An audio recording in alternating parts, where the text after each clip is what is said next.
As you said, my name is Corey, and for 10 years of my childhood, I grew up in a town called East St. Louis.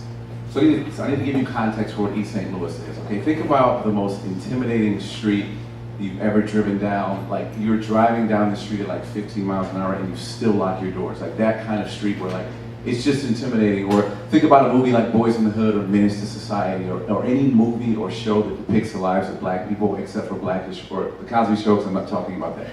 Talking about East St. Louis, it was hood. It was run down, and I lived on this street. I lived on 14th Street where my dad pastored a church, and our street had four distinct corners. And on our corner was our church and our house that we lived on. Down the street from us were some of the most rundown housing projects I still have ever seen to this day. And across the street from there was a liquor store on that corner, and then down the street from there, on the other corner across the street from us, was my friend John and his brother Rick and their family. Rick was a drug dealer.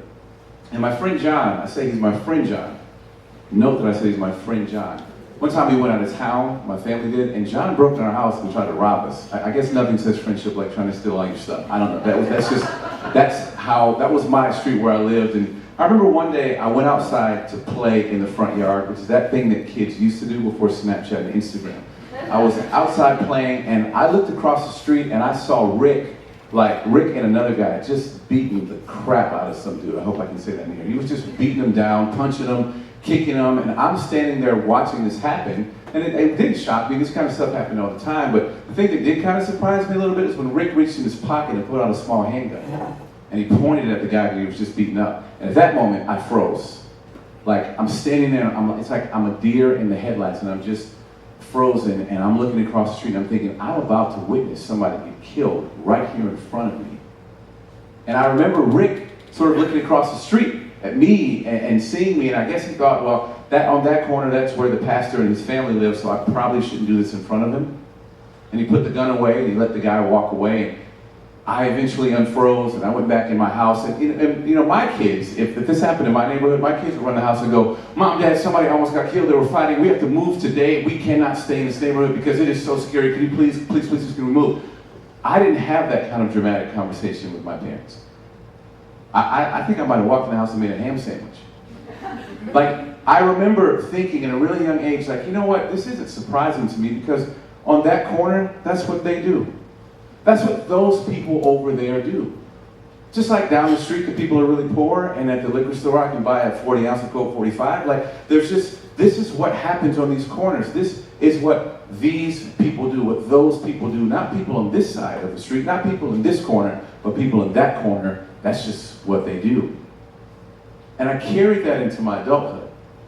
And as an adult, I remember hearing about Philando Castile and Alton Sterling and Tamir Rice. Maybe names that you recognize next to hashtags because they were killed by police officers. And I remember thinking, being angry and thinking, you know what? It makes sense to me that they got killed by police officers because that's what police do. That's what those people in that corner do. If they can arrest us or pull us over or kill us, that is what they do. And I became angry. And I wanted to speak out against injustice, and police officers were my enemy.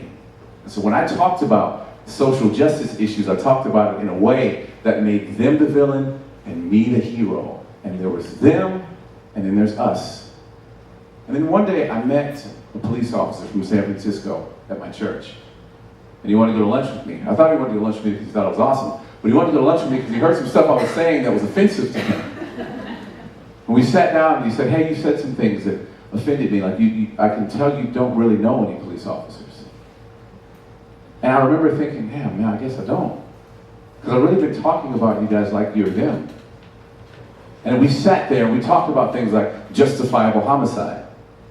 And we talked about things like the neighborhoods that he patrols that are predominantly African American and Hispanic. And he talked about how there was a black guy that got shot, and he stayed there with him so he wouldn't have to die alone. And I remember in that moment going, I can no longer talk about police officers like they're them because I know one that is awesome. And then we went on to have further conversations, and we talked about how we together could deal with the injustices that happen in our community.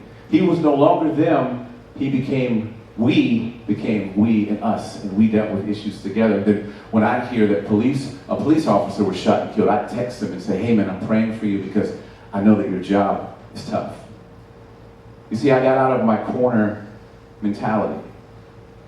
And maybe many of you in this room have a corner mentality right now. Maybe you didn't grow up on the mean streets of East St. Louis, but the way you think has you in a corner. And maybe it's innocent. Maybe you back yourself into a corner because you're passionate about justice issues and things that are happening in our world, but it just feels safer for you to back into a corner and not say anything about it because you don't want to offend anybody and you don't want to be polarizing, and there's already so many people talking about it. So you back into your corner or your side and you go, you guys figure out the injustice and the justice issues and let us know what you decide, and me and my family will be out later. Or maybe, like I did, maybe you, through your implicit bias, have put some people in a corner and you won't let them out. Like I've told you, I've been honest, that I've done that. I did that with police officers and I had to learn not to do it. And I remember growing up, before my dad passed away, one of the things he used to always say, he would say, Corey, no matter how smart, tall, good looking you are,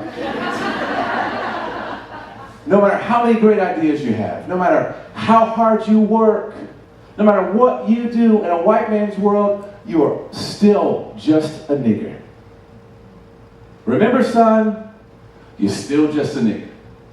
I know you got that job, but you're still a nigger. What was my dad saying to me? My dad was trying to tell me at a young age that, you know what, Corey? If they start work at 9, you better be there at 7 so they can view you as an equal.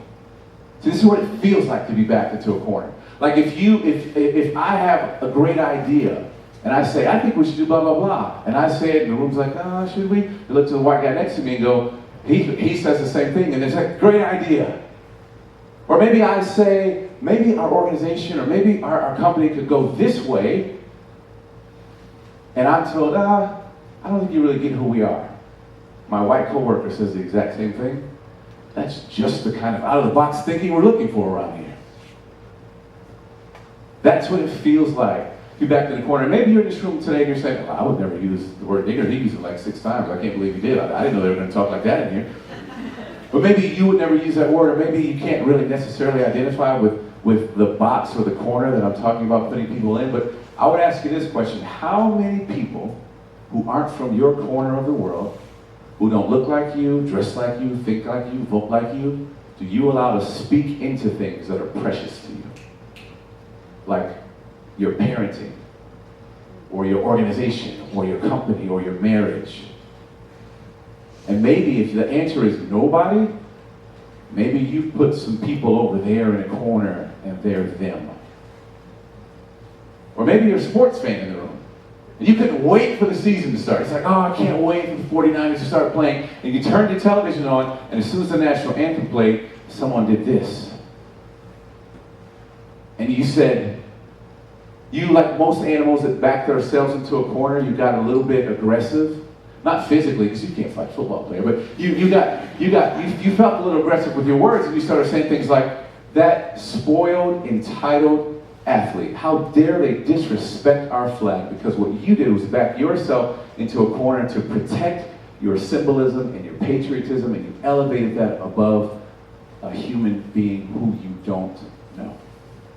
What would happen if we smoothed out the corners and we stopped backing ourselves in the corners and stopped backing other people in the corner, and we all huddled around the one thing that unites us before we're Republican or Democrat, from East St. Louis or San Francisco, if we all huddled around our humanity and we began to see each other as one group, not with this sense of, well, I don't see color because that's ridiculous. We all do. I appreciate color. I appreciate ethnicity. I appreciate culture. And you are no longer them, you are us. And we gather in a circle together. And I want to encourage you, I want to challenge you this weekend or next week. Think about the people in your life who maybe they've become them to you.